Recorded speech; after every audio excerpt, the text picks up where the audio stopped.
लोकसभा चुनाव से पहले इलेक्ट्रॉनिक वोटिंग मशीन यानी ईवीएम को लेकर बहुत सारे सवाल फिर उठे हैं। सवाल सरकार और बीजेपी साइड के लोग नहीं उठा रहे। इंडिया गठबंधन ने ईवीएम पर सवाल उठाते हुए 19 अगस्त को प्रस्ताव पारित करके आरोप लगाया था कि चुनाव आयोग इंडिया गठबंधन से मिलना नहीं चाहता। तब एमपी, राजस्थान, छत्तीसगढ़ में कांग्रेस की हार और बीजेपी की जीत नहीं हुई थी। अगस्त तक हुए सबसे ताजा चुनाव कर्नाटक, हिमाचल, गुजरात में हुए थे, जिसमें गुजरात में बीजेपी, कर्नाटक, हिमाचल में कांग्रेस जीती थी। एमपी, राजस्थान, छत्तीसगढ़ में बीजेपी के जीतने के बाद अनुमान यहां तक जताया जा रहा था कि 2024 के लोकसभा चुनाव में बीजेपी की जीत 2014-19 से भी बड़ी हो सकती है। पॉलिटिकल पार्टियां ईवीएम के खिलाफ बोल रही हैं, चुनाव आयोग को अलर्ट कर रही हैं, ये जानते हुए कि शायद कुछ होगा नहीं। अब आंदोलन की तैयारी हो रही है। कुछ वकीलों ने ऐलान किया है कि 5 जनवरी से जंतर मंतर ईवीएम के खिलाफ लड़ाई शुरू करेंगे। मांग की गई है कि चुनाव आयोग 50 ईवीएम मुहैया कराए ताकि हेराफेरी साबित कर सके।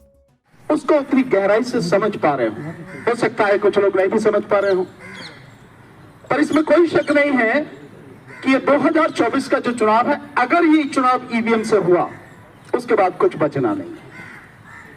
इसलिए ईवीएम की लड़ाई बहुत ही महत्वपूर्ण लड़ाई है, और अगर मैं कहूं इस देश में आज की तारीख में सबसे महत्वपूर्ण लड़ाई यही है। दिल्ली में जिस जगह ऐसी सभा हो रही थी उसके पीछे बीजेपी का पोस्टर टंगा था, जिसमें फोटो लगी थी पीएम मोदी, अमित शाह, जेपी नड्डा की। सभा में शामिल थे दिग्विजय सिंह और उदित राज। ईवीएम की लड़ाई दरअसल बीजेपी से विपक्ष की लड़ाई है। विपक्ष का पुराना आरोप रहा है कि ईवीएम से छेड़छाड़ करके बीजेपी चुनाव जीत जाती है। इंडियन ओवरसीज कांग्रेस के चेयरमैन सैम पित्रोदा ने आशंका जताई है कि लोकसभा चुनाव से पहले अगर ईवीएम को ठीक नहीं किया गया तो बीजेपी 400 से ज्यादा सीटें जीत सकती है। बीजेपी के हाथ में 2014 में देश की सत्ता में आई। उसी चुनाव में पहली बार प्रयोग के तौर पर वीवीपैट का इस्तेमाल शुरू हुआ। सैम पित्रोदा दावा करते हैं कि वीवीपैट मशीन को ईवीएम से जोड़ने के बाद समस्या बढ़ी।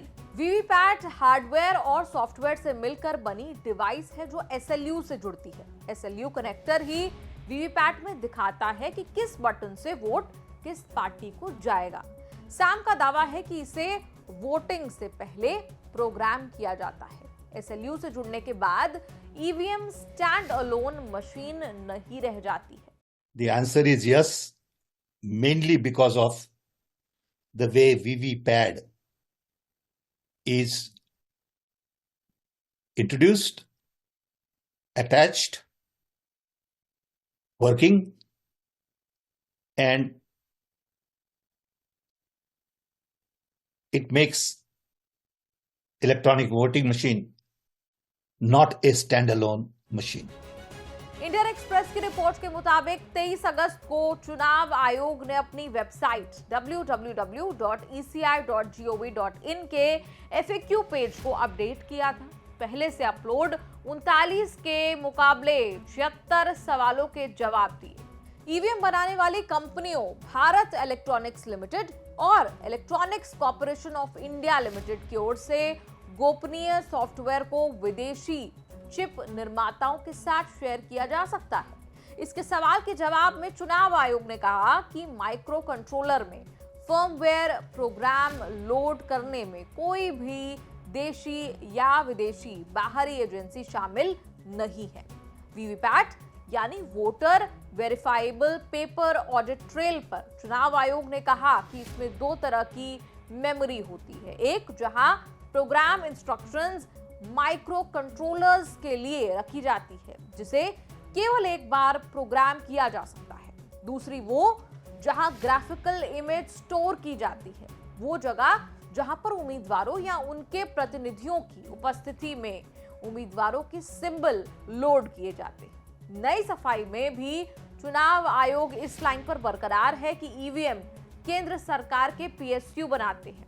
मशीनें कठोर थर्ड पार्टी टेस्टिंग से गुजरती हैं। सुप्रीम कोर्ट और अलग अलग हाईकोर्ट ने बार बार मशीनों की जांच की और ईवीएम पर भरोसा जताया। ना तो कोई गड़बड़ है और ना हो सकती है। विपक्ष की भी लाइन बरकरार है कि ईवीएम और वीवीपैट पर भरोसा नहीं है। भारत में ईवीएम से चुनाव होते हुए करीब 25 साल हो गए हैं।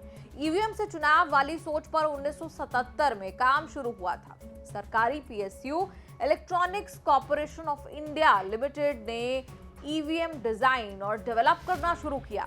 1980 में ईवीएम का पहला डिजाइन पॉलिटिकल पार्टियों को दिखाया गया था। ईवीएम का पहला इस्तेमाल 1982 में केरल विधानसभा चुनाव में हुआ था, लेकिन कानून में कहीं जिक्र नहीं होने से सुप्रीम कोर्ट ने 1984 में ईवीएम से चुनाव पर रोक लगा दी थी। 1989 में जन प्रतिनिधित्व कानून 1951 में संशोधित के बाद ईवीएम से चुनाव कानून हुआ। पॉलिटिकल आम सहमति बनने में और 9-10 साल लग गए।